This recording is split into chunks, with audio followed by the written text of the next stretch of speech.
तो जी अस्सलाम वालेकुम स्टूडेंट्स, कैसे हैं आप सब। और आज हम फिर हैं स्टडी विद मुन्ना केमिस्ट्री के साथ। तो स्टूडेंट, हमारा जो आज का टॉपिक है that is all about the point 14.3 और हम लोग इसमें स्टडी करेंगे heating and cooling curves.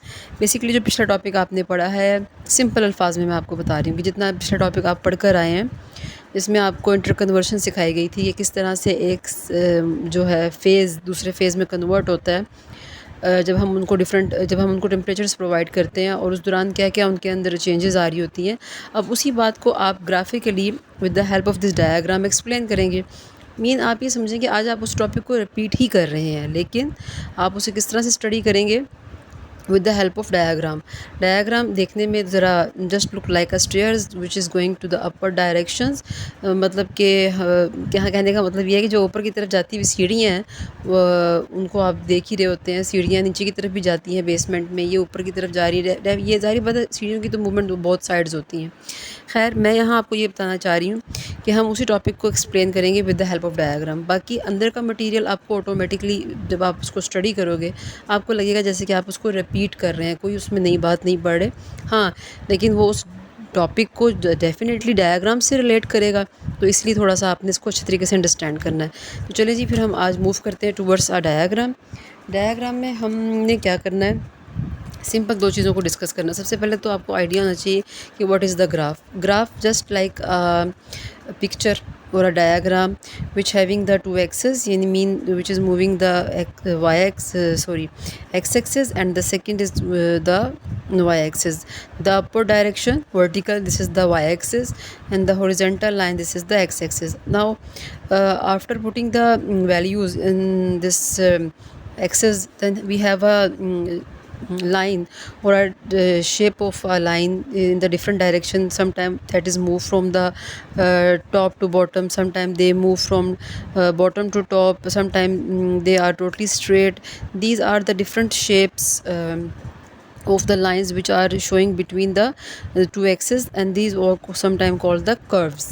And now we are discussing the topic that is related to my diagram, that is the heating and cooling curves. ठीक है, चले जी, अब हम क्या करेंगे, सिंपल इसमें आपने एक लाइन ड्रॉ की एक्स वाई एक्सिस और एक आपने ड्रॉ की एक्स एक्सिस। क्लियर हो गया? आई होप सो कि ये आपको समझ आ रहा हो। अच्छा, अब हम क्या करेंगे, हमने ज़ाहिर सी बात है वैल्यूज़ लेनी होती हैं। इधर जो वैल्यू है वो आपकी टेम्परेचर होगी, मतलब जो वैल्यूज़ टेम्परेचर्स की आप नोट करेंगे वो यहाँ पुट करेंगे, और जो हमारे पास चेंजेस आएंगी टेम्परेचर के दौरान उनको हम इंटरनल एनर्जी का नाम देंगे। क्यों? क्योंकि बेसिकली उन इंटरनल एनर्जी की ही बेस पर तो वो चेंज देखने को मिल रहा है कि वो जो एनर्जी उसकी उनके मॉलिक्यूल्स के दरमियान होती है और उनको टेम्परेचर दे के जब ब्रेक किया जाता है और जिसकी वजह से वो अपने फेजेस को चेंज कर रहे होते हैं, वो सारा इन दोनों के दरमियान है। अब समझ चलें कि आपके पास एक आइस क्यूब है, ठीक है, उस आइस क्यूब को आपने पॉइंट ए पे रखा हुआ है, this is the point A. आपने उसको अभी हीट करना शुरू किया। Definitely when you provide the temperature heat, तो kinetic energy of the molecules increase होने की वजह कि यहाँ से टेम्परेचर भी इंक्रीज़ हो रहा होगा, तो उनकी इंटरनल एनर्जी में की अंदर भी चेंज आ रहा होगा। तो हम उसको ड्रामेटिकली इस तरह से शो करेंगे।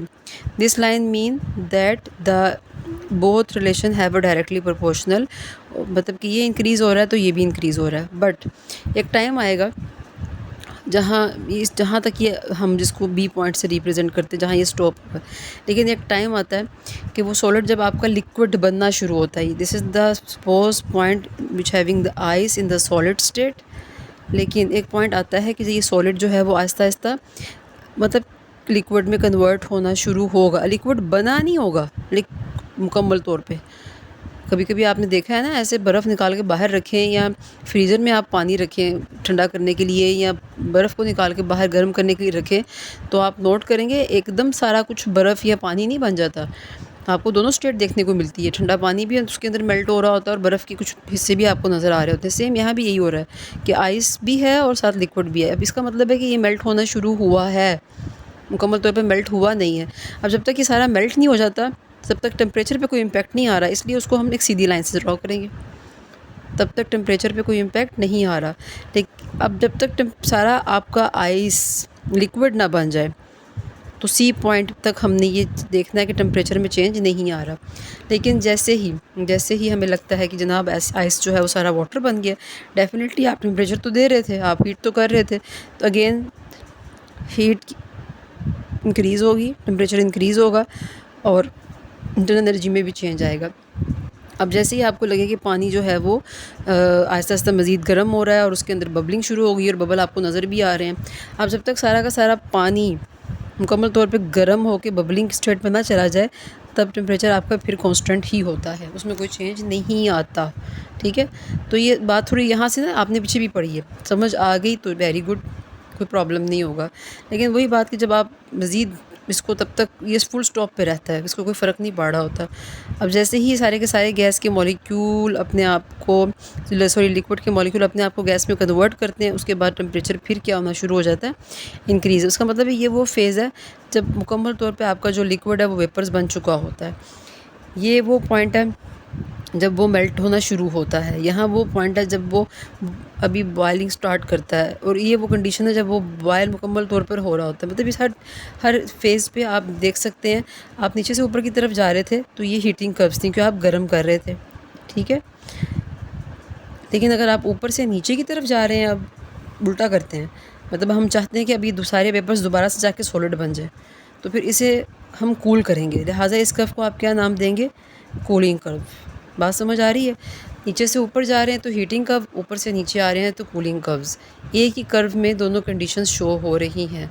आप इसको जब स्टडी करेंगे टॉपिक को बड़े अच्छे तरीके से, अंदर से इसके मटीरियल को सारा स्टडी करें। अगर कोई बात समझ आती है वेरी गुड, अदरवाइज़ फिर आपको वो पॉइंट मैं क्लियर कर दूँगी।